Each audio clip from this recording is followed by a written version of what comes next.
Welcome and welcome back to the channel. So today we're actually doing something a little bit different. I will bring you 10 of the things that I would say is crucial to know in the game, or things that I would say is a good thing to know. And it will range everything from intermediate, almost newbie level, all the way down to maybe a little bit more complicated things, but nothing that we can't cover in a short video here. So let's just kick it off. I think it's going to be really interesting, and I think all of you should have at least one thing in this list that you probably didn't know. So, the first one that we have here is in regards to platforms and stations. And what we are going to start out with is maybe the biggest question that I have seen on my videos in regards to Sweet Transit and how it works with stations and platforms. So if we get this going here, you can see that I have set up a small little... we have three different stations. We are going to start with the one in the middle, because I can't count. We didn't go 1, 2, 3. No, we're going to go 1, 2, and then 3 down here. Of course, because we can't make anything easy here. So we have the one in the middle. These are just normal DT20 trains with the F20 flat wagons. Nothing new there. You all have access to it if you have finished the game. And then we have the exact same setup over here at the warehouse. So, first question that I usually get. How come you are using the stations similar to what you see right here? Why is it that you have platforms on both sides, considering that stations have a limited range? And you can actually fit more if you use 2 of them side by side, like you can see in the middle. The reason for that is actually because the way trains unload is dependent on how many platforms they have available. So if we take up this route that we have here, so route number 1, and we let them all go, and you will see once we arrive at the station, I will let the timer go, and you will be able to see exactly how long it takes for these guys to unload. If we have a look at these, this guy has unloaded half of its stuff right about in a moment there. And these are already leaving. So what we have seen here is that these trains that have platforms on either side of the rail, they are able to unload within half the time that you would see another train unload. So the outer 2 paths are able to unload in half the time that the 2 ones in the middle are unloading. Same thing will apply when we go back to the other place here. So you will see the same difference when we are loading the wood now as you saw when we were unloading. Once they are up to halfway, so around 500 wood loaded, you'll see that this guy is already done. So here he is done, and these are at 500. So they unload half time to speed, or they take half the time to unload, and they take half the time to reload. And then I will squeeze in a little bit of a bonus tip here. I mean, we can't go through a whole list and then I put the bonus ones at the end, right? We have to front load this video, so we do the bonuses directly after the first one. First bonus that you have right here, these coal storages that you have available in your expansions, they function exactly the same as a platform. You can easily just use these if you do not have space for coal anywhere else. They have the exact same functionality. So we will demonstrate that as well here. So here we have the 2 ones in the middle, the ones that will take a little bit longer to load up. But as you can see, they're loading just fine with the wood directly from the coal storage, and the station itself is still having more storage available to it than what it would usually have. So that is tip number 1. Make sure you're using the right platforms and the right gaps. And secondly, make sure that you are utilizing the cold storages if you need space in any way. Okay, so tip number 2. So for the keen side of you, you notice the big wood station that we have right here, and you might question yourself, but how does this work? We don't have a station that's big enough to do this. Even the larger stations are actually smaller than the station that we have right here. And the reason for that, of course, it's quite obvious. There's 2 stations. And how it works is that you can always combine stations. So if you put them next to each other, they will combine into one. This means that we can literally have as big trains as you want. Right here you have a train that is, I don't know how many tiles long even. It is 44 tiles long, this train. 45 technically with all of the locomotives as well. And as you can see, these guys will also be able to unload without any issue. I'm going to make sure that we are not filling up too much here. And again, you can see that the same thing applies here. These guys are halfway emptied. These guys are already done. So nothing new there either. And this way you can actually make stations that are almost endless in size. So whatever size you can build a train depot, you can build a station. And of course, I like my bonuses. So bonus tip number 2. Same thing as you have with these warehouse stations that we have here, or the big wood station that you have right here. So if you name the stations the same, this is one of the qualifiers for the previous tip, you need to make sure that the name is correct. Otherwise, this will not actually work because the stations will not be considered as one station. This also works if you want to be able to use multiple stations for smaller trains. So right here I actually have, in our previous setup with the coal, I have a warehouse that's named Warehouse 2, and I have another one named Warehouse 2 right here. Even though I haven't changed these at all, they're still going over here. You can simply just delete these now and they won't be needed. We let them go right there. You'll see that a few of these guys are heading into this station. And the 2 guys on the right side is heading up into this station because they can't reach this station that you have right here. How it works in the actual game is that, as you can see, trains looking for their destination will prioritize the most convenient one. More or less what that means is they will go to the one that is closest to them.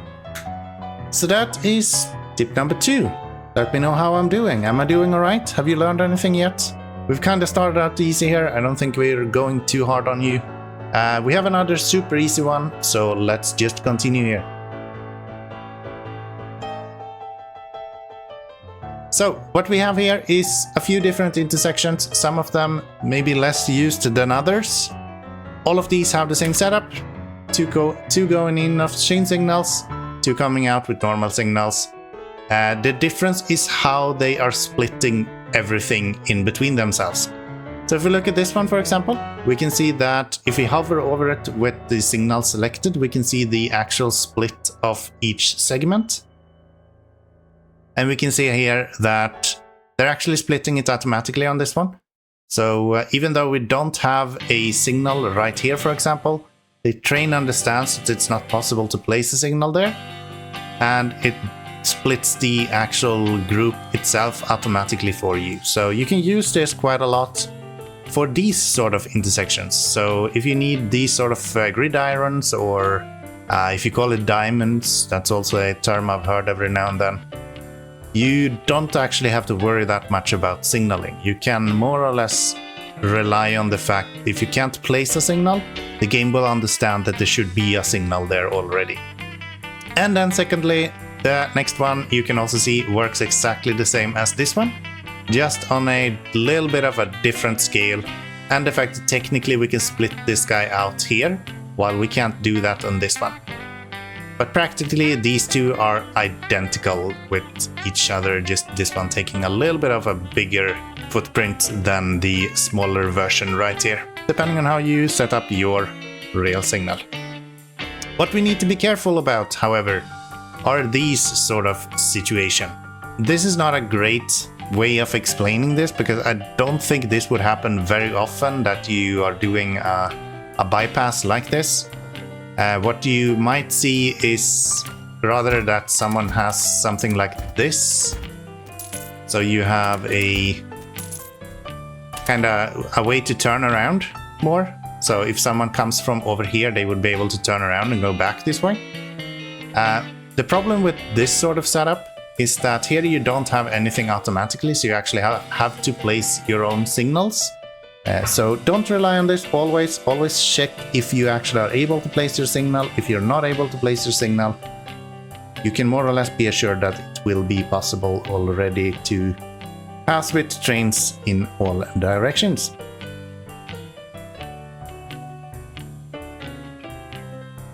Continuing further here, I have set up a little bit of a test.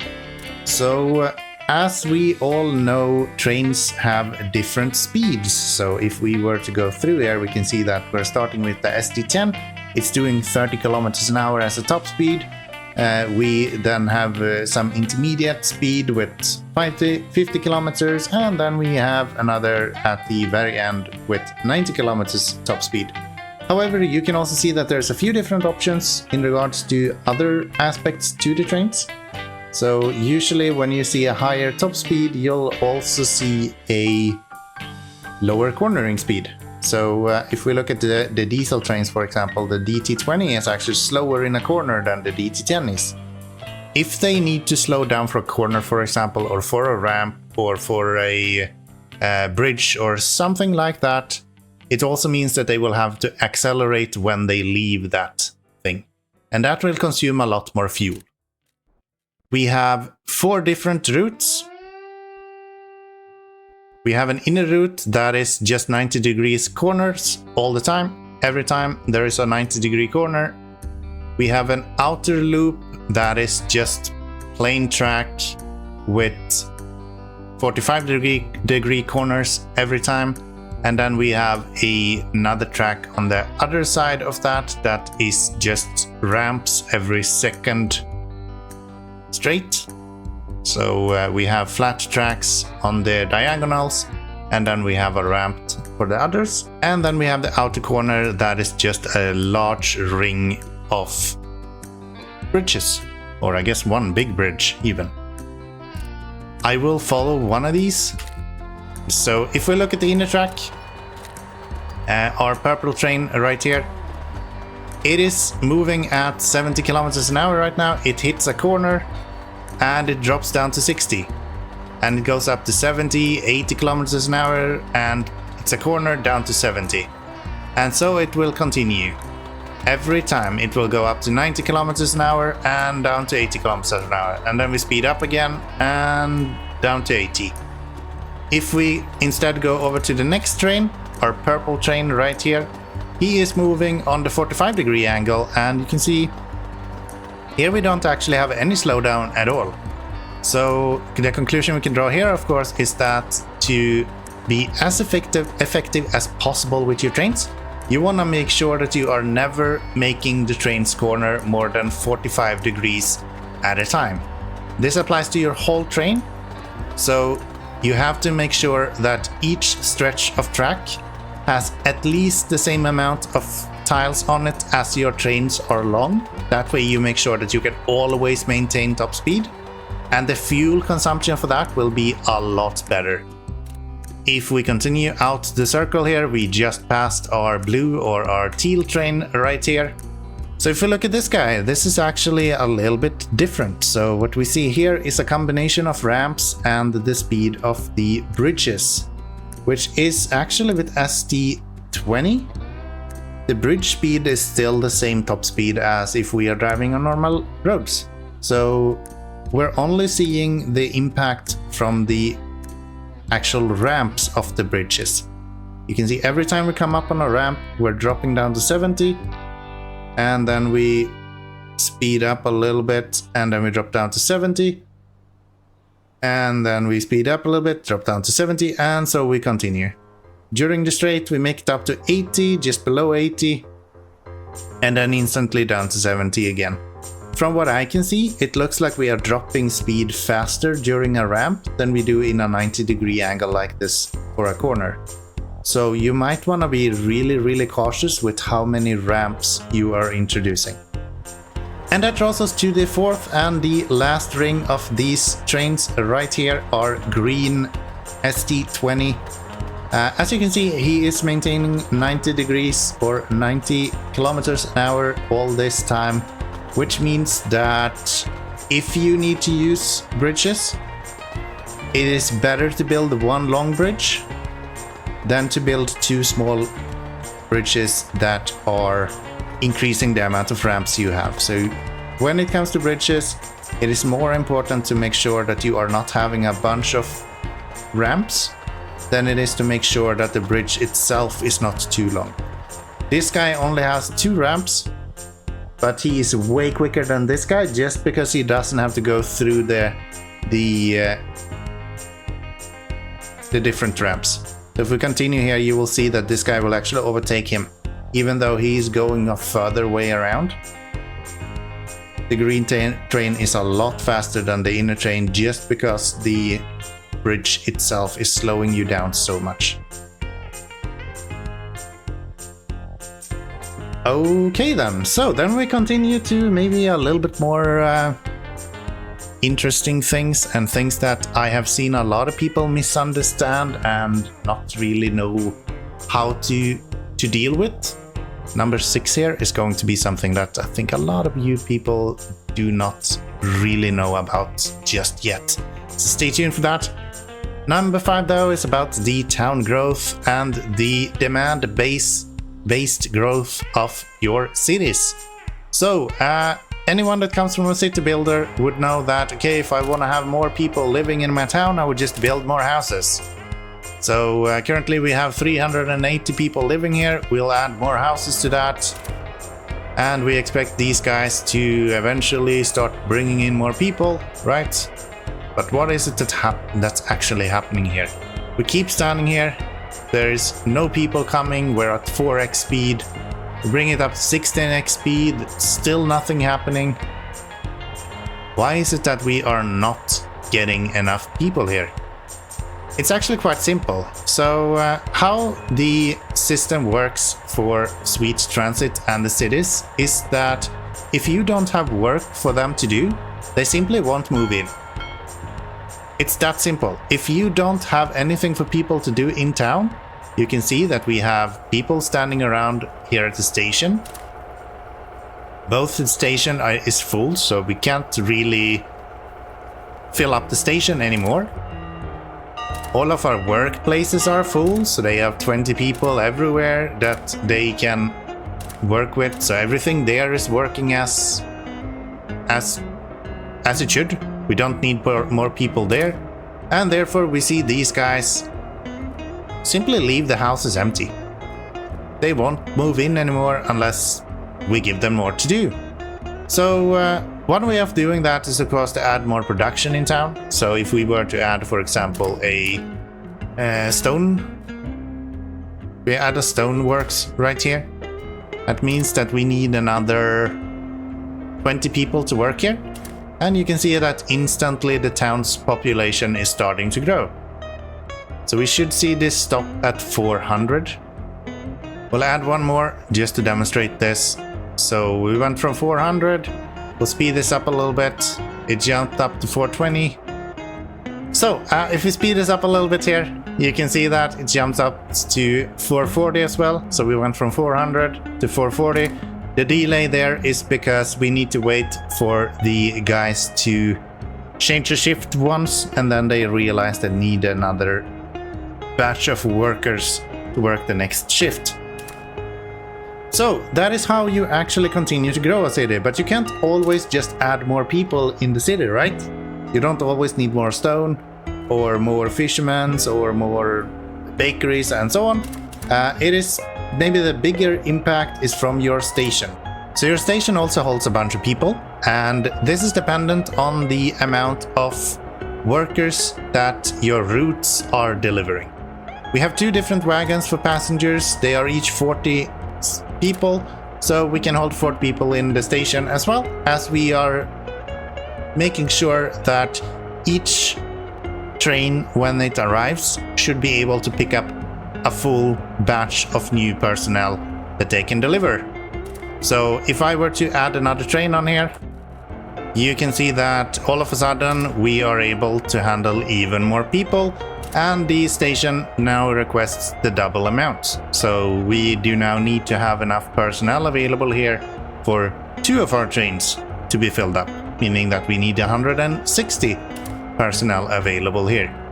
It does not actually matter that these guys only needs 40. It all is dependent on how many people you need for the routes that you are driving. Okay, so now that we can see that we have added a little bit more demand here, we can also see that an area continues to grow, so we're up to 493 people now. So that is a little bit about how the town growth works. It is completely dependent on how many workers you need. People are not moving into a city where there is no work. And so we have arrived at the 6th tips right here. You are going to love this one. Did you know that I can make your town make 20% more income for you all the time with just a small little change to your city? If you take a look at your city, you might look at these guys and you might go, yeah, but that's actually pretty good. We have 61% happiness. Usually you might go to someone like these guys and you'll see that, oh, okay, but we're up to like 102, so that's actually pretty good. Desirability, maybe not great. We could do a little bit better there. But in general, it looks pretty good. It looks pretty good. I can tell you that this can be made a lot better, like a lot better. So how this works is that if your town is having more than X amount of beautification, you will see that if we are continuing to push this up, we're currently at an attractiveness of 13.3. We will continue to push this down here. So as you can see now, we're up to 21.5, and if we take a look at one of our houses, we can see that we have a blue man now, which is really good. That's something that we like. And what is this? Effects taxes plus 25%. Does that mean that we made a lot more money now than we did before? So we're actually making 16.5 now. Let's validate that, because we don't want to just blindly believe stuff. Looks like about 25%. So that is tip number 6. Make sure that you have enough beautification in your cities to be above 20 points. You don't need to be above that. As long as you're above 20 points, you should be good to go, and all of your citizens should have their little happiness guy right here. The only exception for this is when you start building your second town, you need to make sure that you have travelers as well. Money is always an issue in this game. This is how you solve it. And then of course, we haven't really had a bonus in a while, so let's throw in a little bonus here as well. You might look at the school and you might go, why do I want to build a school? It just uses books, and that's about it. It doesn't do that much. It allows you to build your city a little bit bigger, but once you're at the school, you're already allowed to usually use about 18,000 people, so you mightn't feel like you need to push that in any specific direction. But what's most important here is actually the attractiveness. You gained 5 attractiveness, which is a lot of these guys. So you can see that for these guys to hold the bonus for happiness or the attractiveness, we needed all of this stuff to be able to do that. Now that we have a school built, we can delete this whole pass, and we can literally double the amount of workers that we have right here. So that is the bonus for tip number 6. I hope this is something that really helps you guys out. When I learned this, it changed the whole idea of how I built my cities.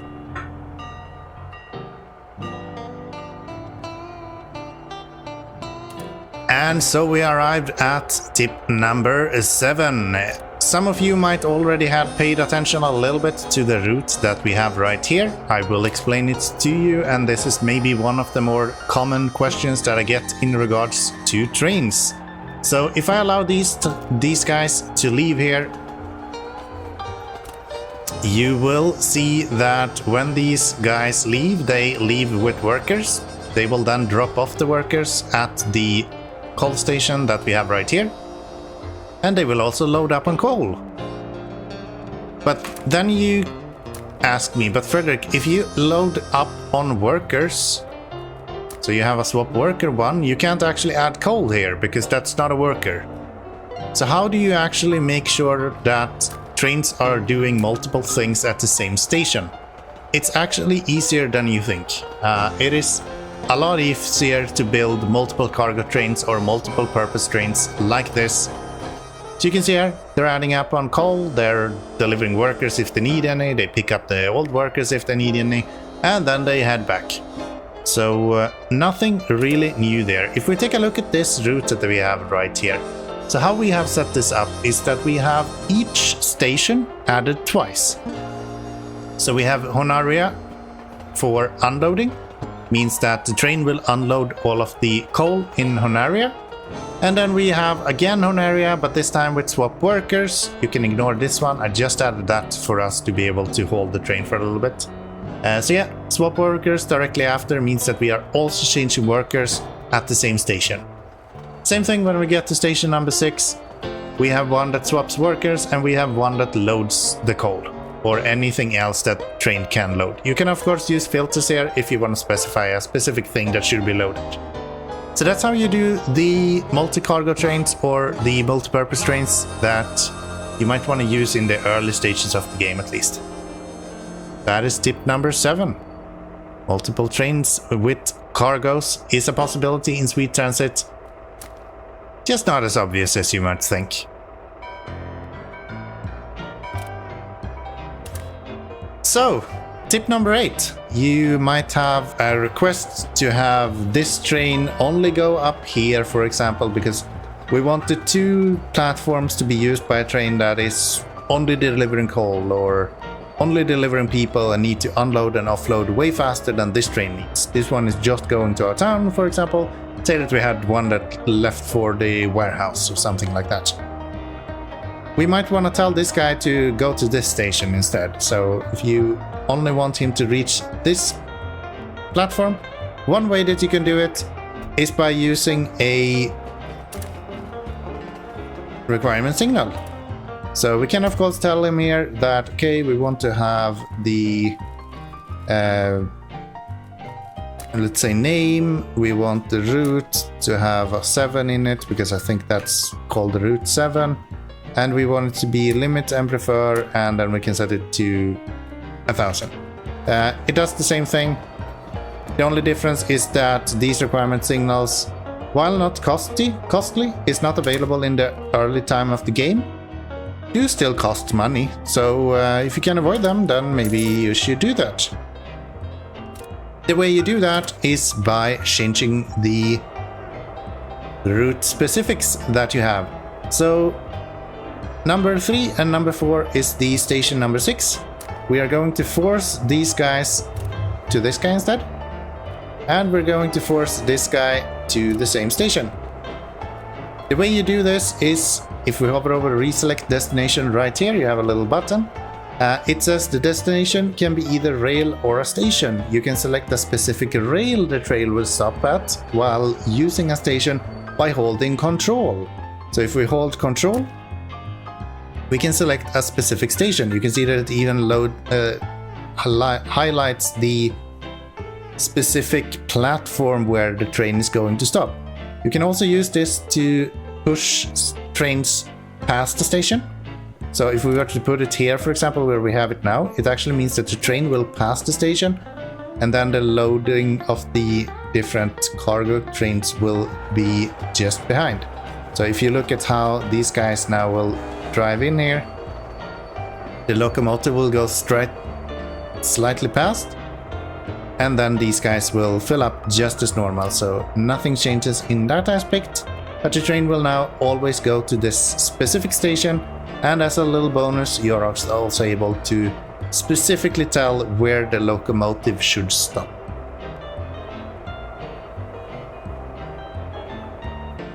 If we continue to tip number 9, it is very similar. I could probably bunch it together, but 9 tips in a video doesn't sound good, so we're gonna go with 10.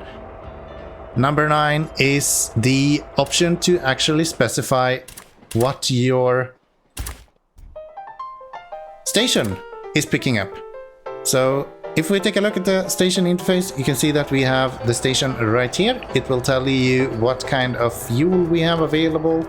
It will tell you what kind of buildings are connected.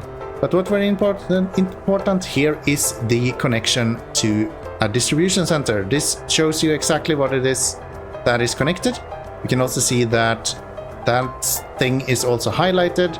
Just like when you're clicking on a distribution center, you can also see which coal mines are attached to this distribution center. Right now it's only this one. Something that you see quite often is that trains or train stations, when you build them, they attach to something that's close by. So if I were to move this guy, for example,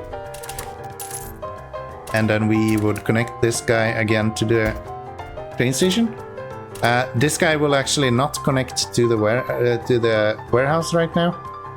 And as you can see, there's no coal available here.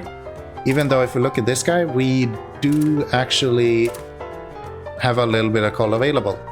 So why is this? Well, when you rebuild stuff, or if you have placed a production building next to the station, before you place the distribution center, it will default to the production building instead. This means that you can either delete the production building,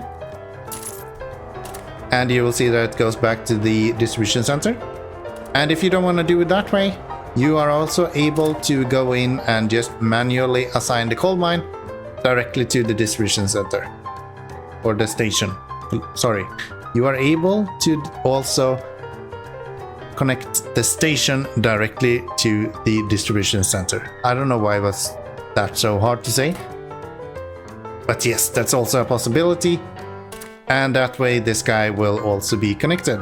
But yep, that's usually the issue you're having with your stations. If you notice that they are not picking up people or they're not picking up cargo, make sure that the actual target is set to your distribution centers instead of just a single production building.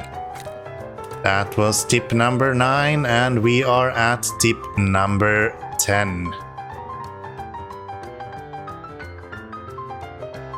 Tip number 10 has again to do with the city station and workers in general. Say now that we are willing to produce more people, so we have a few people living over here.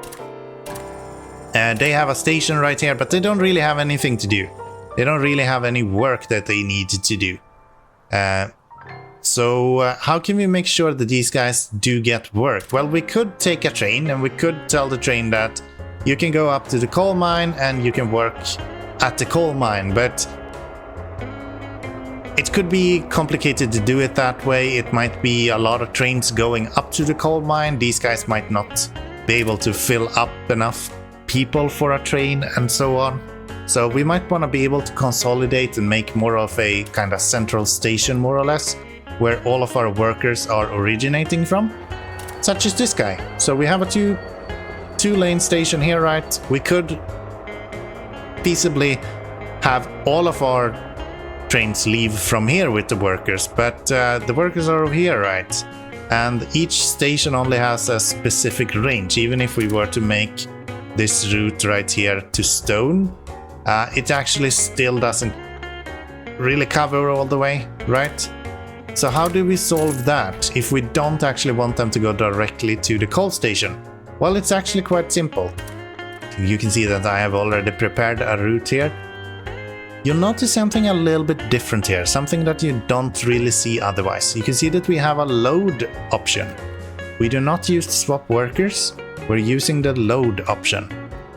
So just like with cargo, we add personnel, so laborers. And then we add the second station that we have right here, Honiara 1. Just the same, but with unload. So we will load personnel here, and we will unload personnel here. This does not work to a normal station where they are going to work. But what it does work with is this. Okay, so as you can see, we now have increased the demand a little bit. I'm not saying this is realistic, but it is demand. So we're producing coal for all what we're worth.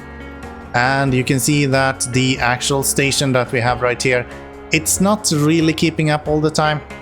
If we were to say add another station on here, you'll see that, not station, but another train on here. You'll see that we're not actually keeping up with this here. So I'm gonna add another train on here. And what we then can do here, as I mentioned before, we can have a train that is actually moving people using load and unload from one station to another to go work somewhere else. So if we let this guy away now, we remove this limit that we set up right here, he will head out very speedy. We slow it down a little bit here, you'll see that he head out here, he has 160 people on board. These guys will instantly get all of those people available to go work, and every single one of them will then willingly jump onto this train, where they will eventually be able to head back over here. This is again maybe not a realistic example. You wouldn't have this guy go through the coal station after dropping off here where they are going to the coal station anyway. But I think you understand the purpose of this. You can have stations kind of chain together what they are delivering, or the people that they are delivering. So we are having Honiari deliver people to Honiari 1, and then these are being picked up by these two trains that are going to station number 6. I feel like these tips have really helped me with my Sweet Transit gameplay, and I really hope that it's something that has helped you guys to some extent as well. My presentation might not have been perfect, but the tips themselves are exquisite. So if you enjoyed this one, click on that subscribe button. We have so much Sweet Transit content on the channel right now. There would be hours upon hours of enjoyment for you if you want to watch that. Otherwise, I want to say thank you so much for watching, and I'll see you guys in the next one. Oh yeah, by the way, the 10th was actually supposed to be about copy signals, but I'm fairly certain they're broken. Yeah, it doesn't actually reserve anything anymore. Somehow it's still unreserved, so I'm not sure what's going on with that. If this becomes fixed, I might make a video in the future in regards to how the copy signals work. I think I understand how they should work. I don't understand why they don't work. I'll see you all in the next one. Have a good one. Bye bye everyone.